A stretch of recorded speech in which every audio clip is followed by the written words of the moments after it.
నమస్తే అండి అందరికీ. ఎలా ఉన్నారు? నేను మీ కోనసీమ అమ్మాయి. ఎలా ఉన్నారండి అందరూ? నేనైతే చాలా బాగున్నాను. మీరు కూడా బాగుండాలని మనస్ఫూర్తిగా కోరుకుంటున్నానండి. నిన్నైతే అమ్మ వాళ్ళ ఇంటికైతే వచ్చేసాం కదా కోనసీమ. ఇంకా అమ్మ వాళ్ళ ఇంటికి వచ్చిన తర్వాత మనం ఖాళీగా ఉండలేం కదా! అమ్మకి ఏదో విధంగా హెల్ప్ చేయాలనే అనుకుంటాం కదండీ! ఆడపిల్లలైతే అమ్మకి హెల్ప్ చేయాలనుకుంటారు. మగపిల్లలైతే నాన్నకే హెల్ప్ చేయాలనుకుంటారు. అందుకే అంటారు అమ్మేమో ఆడపిల్లేమో అమ్మకి తోడు, మగపిల్లోడేమో నాన్నకు తోడు అంటారు. అందుకేనేమో ఇంకా నేనొచ్చి రాగానే అయితే ఫ్రంట్ సైడ్ అయితే ముగ్గులైతే పెట్టేసుకున్నాను. ఇంకా ఆ రోజైతే జర్నీ చేశాను కదా! ఇంక టైర్డ్ అయితే అయిపోయానని చెప్పేసి మార్నింగ్ అయితే వాటర్ అంతా చిమ్మేసుకొని ముగ్గులైతే పెట్టేసుకున్నానండి. మా చుట్టూరు అయితే ఎక్కువ ప్లేస్ ఉంటది కదా! కన్ఫామ్‌గా అయితే ముగ్గులైతే పెట్టుకోవాలి. తమ్ముడి పెళ్ళికైతే నేను పెయింటింగ్ ముగ్గులైతే ఇలా ఏసేసుకున్నానండి. దానికోసం అయితే అమ్మ అయితే ఎక్కువ ముగ్గులేం పెట్టుకోదు. మా తమ్ముడు వాళ్ళ వైఫ్ అయితే గనక ఇలాగే ముగ్గులైతే పెట్టుకుంటది తనుంటేని. అమ్మ అయితే ఏం పెట్టుకోలేదు పాపం చిన్న చిన్న ముగ్గులైతే పెట్టుకుంటది. ఇంకా మార్నింగ్ లెగ్గానే టీ తాగేసాను. ఇంకా ఆ పనులు చేసేసిన తర్వాత అమ్మ అయితే బట్టలైతే నానబెడుతుంది. మేము వచ్చామంటే అమ్మకు కూడా పని ఎక్కువైపోతుంది పాపం. అలాగే చేసుకుంటుంది. నేనైతే ఇంక ముగ్గులైతే పెట్టేశాను. అమ్మ అయితే పిండి వంటలు ఇంకేమీ చేయలేదు. ఇంక నేను ఈరోజు వచ్చాను కదమ్మా ఇంకైతే చేసేద్దామని చెప్పేసి మార్నింగ్ నుంచి అయితే ఇంక రెడీ చేసుకుందామని చెప్పేసి పొయ్యి అయితే వెలిగించాము. ఇంకా కొద్దిగా చలి ఉంది కదా అని చెప్పేసి పొయ్యి దగ్గర అయితే కూర్చున్నాను. ఇదివరకైతే మేమైతే చలిమంటలు అవి వేసుకునే వాళ్ళమండి. ఇప్పుడైతే ఆ మంటలు లేవు, ఆ జనాలు లేరు. సంక్రాంతి అంటే ఎంత సందడిగా ఉండేదో సంక్రాంతి సందడే కనిపించట్లేదండి. తినైతే మా మావయ్య వాళ్ళ వైఫ్ అండి. వాళ్ళు కూడా నైటే వచ్చారు. వాళ్ళు హైదరాబాద్లో ఉంటారు. మేమైతే కాసేపు అయితే కబుర్లు చెప్పుకున్నాము. ఈ లోపైతే మాకైతే 1 మంత్ అయితే దేవుడైతే ఊరి మీద అయితే తిరుగుతారండి శివుడు. దేవుడైతే వచ్చేసారు. పిల్లలైతే బియ్యం అయితే దేవుడికైతే ఇచ్చేశారు. ఇంకా పిల్లల్ని అయితే స్నానం చేయించేసి వదిలేశాను. ఎందుకంటే ఆటలాడుకుంటారు కదా అని చెప్పేసి పిల్లలైతే ఆడుకోవడానికి వెళ్ళిపోయారు. నేను కొద్ది కొద్దిగా పనులైతే చేసుకుంటా ఉన్నాను. ఇంకా పైనైతే ముగ్గులు పెట్టుకున్నాను. మళ్ళీ ఈ లోపైతే హరిదాస్ అయితే వచ్చారు. హరిదాస్ కూడా హైటెక్ అయిపోయారండి. వాళ్ళు కూడా బండి మీద వస్తున్నారు. ఇదివరకు అయితే హరిదాస్ అయితే నడుచుకుంటా వస్తూ వేణు పట్టుకుని వచ్చేవారు. అలాంటివన్నీ అయిపోయినాయండి. ఇంకా ఉండి కలదు హరిదాస్ కూడా రారేమో చూడండి. మొత్తం అంతా మారిపోయింది కదండి. ఈసారి ఏంటో కానీ అసలు సంక్రాంతి పండగలానే లేదు. నేనైతే జంతికలు చేద్దామని చెప్పేసి పిండి అయితే కలుపుకుని ఉంచుకున్నాను. నేనైతే జంతికలు అయితే గుల్లపప్పు ఉంటుంది కదండి. గుల్లపప్పు అయితే మిక్సీలో పట్టేసుకుని అయితే వరిపిండిలో కలుపుకుంటాను. ఒక గ్లాసుడు వరిపిండికి హాఫ్ గ్లాస్ అయితే గుల్లపప్పు అయితే వేసుకుంటానండి.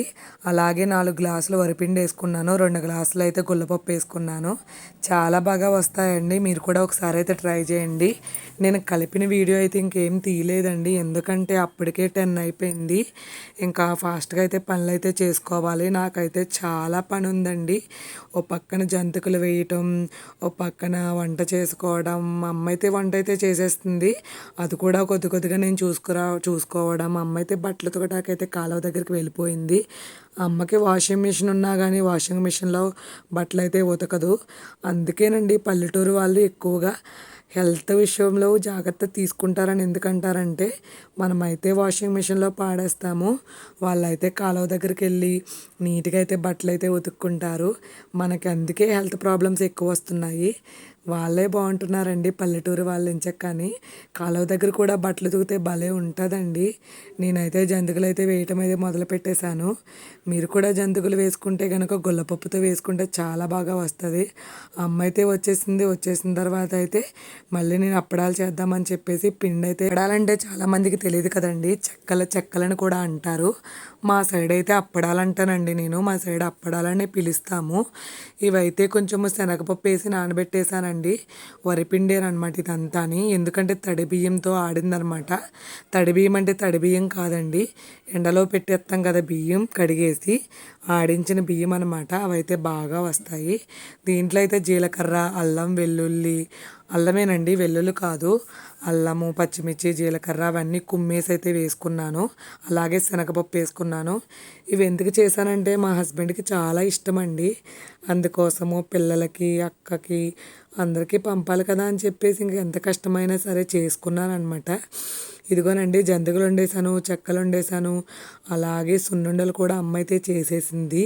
ఇవేనండి ఈ సంక్రాంతికి మా పిండి వంటలు. ఇంకా ఇంకా చేసి ఓపిక లేదు, ఇంకా చెంది ఓపిక లేదు. ఎందుకంటే అప్పటికే చాలా టైం అయితే అయిపోయిందండి. ఇంకా నేను స్నానం చేసేసి ఇంక దేవుడిని అయితే శుభ్రం చేసేసుకున్నాను. ఎందుకంటే అమ్మ అయితే పూజ అయితే చేయదు కదా, మరదలు కూడా ఇంట్లో లేదు. ఇంకా పూజలు అయితే చేసుకోవాలి కదా, రేపటి నుంచి భోగి కదా. ఇంకా దేవుడి దగ్గర మొత్తం అంతా తుడిచేసి పేపర్లో వేసేసి సర్దేశాను. ఈలోపు ఇంకా దేవుడి దగ్గర సామాన్లన్నీ క్లీన్ చేసుకోవాలి. నేను ఎప్పుడూనండి పితాంబరి పౌడర్లో నిమ్మకాయ వేసుకుని తోముతాను, చాలా బాగా వస్తాయండి. మీరు కూడా ఒకసారి ట్రై చేయండి, చాలా తెల్లగా వస్తాయి. నాకు టైం అయిపోతుందని చెప్పేసి నేను వీడియో కూడా సరిగ్గా తీయలేదండి. ఇంకా ముగ్గులు అయితే మొదలుపెట్టాను. ముగ్గులు మొదలు పెట్టేటప్పటికే 10 అయిందండి. ఎంత టెన్షన్ అంటే ఈ లోపు అయితే మా హస్బెండ్ కూడా ఊరు నుంచి అయితే వచ్చేసారు. ఆయనకు భోజనం పెట్టేసి ఆయన పడుకున్న తర్వాత అయితే ముగ్గులు అయితే స్టార్ట్ చేశాను.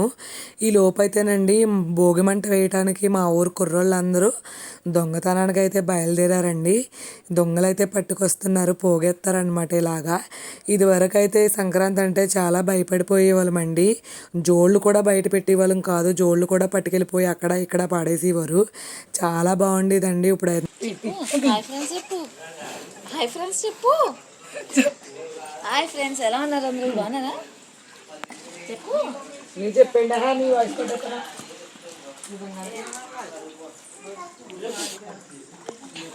ఏం చేస్తున్నావా?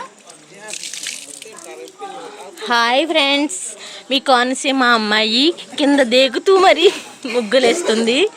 ఎంతో అందంగా ఉన్నాయి కదూ. ముగ్గులు పెట్టేసి ఇక్కడ కొండ వేసి కొండలో పాలు పైకి వెళ్తున్నాయి కానీ ఎక్కడ కింద కింద ఎక్కడ పొంగట్లేదు. హరిదాస్ గారికి పైన నీళ్ళు కొండ పెట్టింది. మా ఊర్లో నీళ్లు చాలా కొరతగా ఉంటాయి, అందుచేతన అతను కూడా నీళ్లు బిందువు పెట్టుకుని వచ్చారు. నీకు చేతిలో జ్ఞానం కూడా పెట్టుకున్నారు.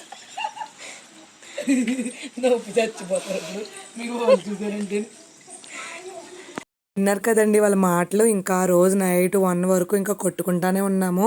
ఫుల్ ఎంజాయ్ అనమాట. నేను మా మావయ్య అంటే మా ఎదురుగుండా ఉంటారు, మా మావయ్య వాళ్ళ వైఫ్, అలాగే వాళ్ళ అక్కారు అమ్మాయి అనమాట. ఇంకా ఎంజాయ్ చేసామన్నమాట. ఈ లోపైతే దొంగలకి పట్టుకెళ్ళే వాళ్ళు, మేమైతే ముగ్గులు వేసుకోవడం, ఎంత ఎంజాయ్ అంటే అంత ఎంజాయ్ అనమాట. నిజంగా చాలా బాగా అనిపించింది ఆ రోజు నైట్ అయితే, గుర్తుండిపోయిందనమాట. ఓకేనండి, నా వీడియో నచ్చితే కనుక లైక్ చేయండి, సబ్స్క్రైబ్ చేసుకోండి, అలాగే నన్ను సపోర్ట్ చేయండి. ఓకేనండి, బాయ్ బాయ్. అందరికీ హ్యాపీ సంక్రాంతి.